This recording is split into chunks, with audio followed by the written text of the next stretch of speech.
दोस्तों, हिंदी की बिंदी चैनल में आप सभी का स्वागत है। तो आज हम बात करने वाले हैं यूजीसी नेट के अंतर्गत जितनी भी कविताएं सम्मिलित हैं उनके शॉर्ट्स की। तो ऐसा ही शॉर्ट मैंने आप सभी को यूपीएससी के जितनी भी कविताएं, निबंध आदि है उन सब पर बना के दिया था। तो आप लोगों ने ये कहा कि यूजीसी नेट पे भी इसी प्रकार से बनाया जाए। तो चलिए आज मैं उसी विषय को लेके आई हूँ। तो आज कुछ कविताओं को लिया गया है। तो पहली कविता है प्रिय प्रवास, जिसके लेखक है हरिओध सिंह जी। ये एक महाकाव्य है और द्विवेदी युगीन कविता है। इस पर इनको मंगला प्रसाद पारितोषिक पुरस्कार जो है मिल चुका है। इसका प्रकाशन वर्ष है 1914 ईस्वी। इसमें 17 सर्ग है। इस कविता में राधा कृष्ण के प्रेम का वर्णन है। श्री कृष्ण जी के मथुरा जाने का जो है वर्णन किया गया है। इसमें श्री कृष्ण जी को गांधी युग में एक उदात्त और कर्तव्यनिष्ठ नायक के रूप में प्रस्तुत किया गया है। इस काव्य में राधा को केवल विरहिणी नहीं बल्कि समाज सेविका के रूप में भी वर्णित किया गया है। इसमें जो छंदों की संख्या है वो है 1569। खड़ी बोली में लिखा गया प्रथम महाकाव्य है। पहले इसका नाम जो है वो ब्रिजांगना विलाप कहा गया था। इसको जो है लिखने में लगा समय जो है वो है 15 अक्टूबर 1909 से लेके 24 अक्टूबर 1913। यहाँ मैंने इस प्रश्न को इसलिए ले लिया है क्योंकि भी हाल ही बात करें तो यूपीएससी में प्रश्न आया था कि अपनी खबर लिखने में कितना समय लगा। तो इस प्रकार से हो सकता है इसमें भी ये प्रश्न आ सकता है। तो ये लिया है ये रस वियोग। इसमें जो रस है वो वियोग श्रृंगार रस है। अतुकांत महाकाव्य है। इसका प्रथम सर्ग जो है वो है संध्या का वर्णन, जैसे कि इसमें कहा गया है दिवसान का समय समीप था। इस प्रकार से इसकी लाइन है, पंक्तियां हैं। अगली जो कविता है वो है भारत भारती, जिसके लेखक हैं मैथिली शरण गुप्त जी। इसका प्रकाशन वर्ष जो है वो है 1912 ईस्वी।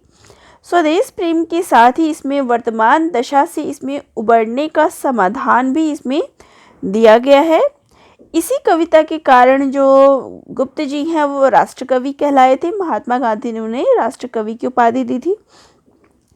इस काव्य को जो है 3 भागों में बांटा गया है, अतीत खंड, वर्तमान खंड और भविष्य खंड। अतीत खंड में भारत के इतिहास और गौरव जो है उस पर बात की गई है, इतिहास पर गर्व की गई है। वर्तमान खंड में देश की दुर्दशा, नैतिक पतन और भेदभाव का चित्रण, जो देश की समस्या थी, स्थिति थी, उसका वर्णन किया गया है।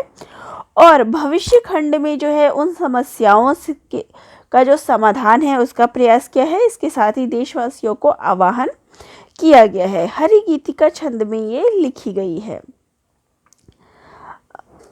अगली जो कविता है वो है साकेत, जिसका 9वां सर्ग जो है लिया गया है। ये भी गुप्त जी की कविता है। इसका प्रकाशन वर्ष है 1931 ईस्वी। ये एक महाकाव्य है जिसमें 12 सर्ग है। इसमें उर्मिला के विरह का वर्णन जो है वो देखने को मिलता है। इसको लिखने में जो लगा समय है वो है 15 वर्ष। 1916 से 1931 ईस्वी के बीच ये लिखा गया है। रामचरितमानस के बाद हिंदी का दूसरा बड़ा राम काव्य इसको माना गया है।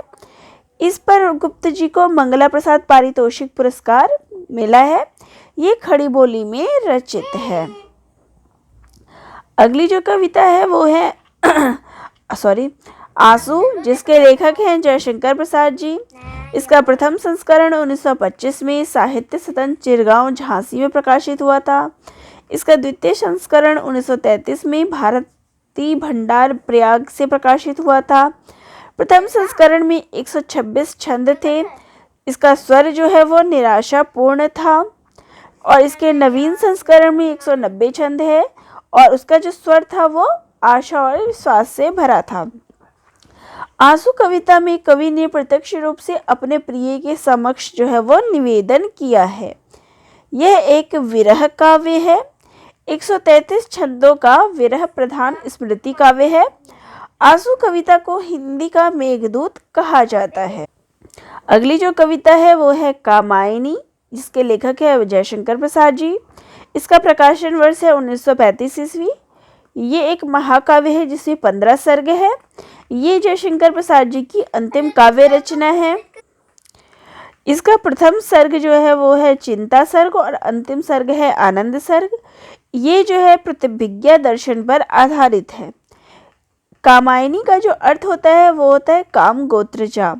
तो काम की पुत्री होने के कारण श्रद्धा का ही दूसरा नाम कामायनी है। और इस काव्य में श्रद्धा और मनु का वर्णन किया गया है। शांत श्रृंगार व वीर रस का इसमें प्रयोग हुआ है। इसमें जो प्रतीक है वो है मनु मन, श्रद्धा हृदय और ईड़ा जो है वो बुद्धि का प्रतीक माना गया है। पुरस्कार की बात करें तो इस पे प्रसाद जी को मंगला प्रसाद पारितोषिक पुरस्कार मिल गया है। अब इसके सर्गों की बात करें तो जैसे अभी हाल यूपीएचएससी के प्रश्न पत्र में आया था, इसमें 9वां सर्ग पूछ लिया गया था। तो कोई भी सर्ग आपसे पूछ सकते हैं। तो ये जो है इसके सर्ग है, तो इनके सर्ग आप देख लीजिएगा। इसमें मुख्य छंद जो है वो है ताटक और दर्शन जो है वो है शैव। अगली कविता है जूही की कली, जिसके लेखक हैं निराला जी। निराला जी की ये प्रथम रचना है। इसका प्रकाशन वर्ष है 1922। ये जो है 1916 में लिखी गई थी, जिसका प्रकाशन वर्ष हम 1916 ही मान सकते हैं। इस कविता में कवि ने जूही की कली और पवन का जो है वो मानवीकरण किया गया है। और इसके नायिका जो है वो है जूही की कली और नायक जो है वो है पवन। नायक अपनी नायिका को छोड़कर दूर मलयगिरी पर्वत पर चला गया है।